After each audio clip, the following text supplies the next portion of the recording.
সবাইকে প্রণাম। আজকে বনেশ্বরী পাকঘর থেকে থাকছে হলুদের ফুলের রেসিপি। আমরা তো সকলেই জানি হলুদের মূল আয়ুর্বেদিক গুণে সম্পূর্ণ।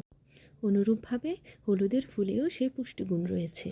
আমি বাজার থেকে কিনে এনে হলুদের ফুলগুলো ভালোভাবে ধুয়ে বানিয়ে নিয়েছি। আমি হলুদের ফুলগুলো কেটে দু টুকরো করে এবং মাঝখানে ফালি করে কেটে নিয়েছি।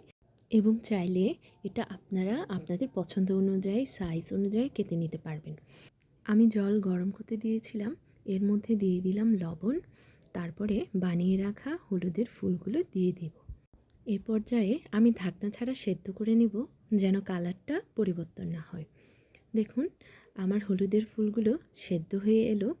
এরপর পানি ঝরিয়ে নিয়ে আমি একটি পাত্রে পরিবেশন করলাম। আমার কাছে কাঁচামরিচ দিয়ে অন্নের সাথে খেতে খুবই ভালো লাগে। একবার ট্রাই করে দেখতে পারেন। সবাই ভালো থাকবেন।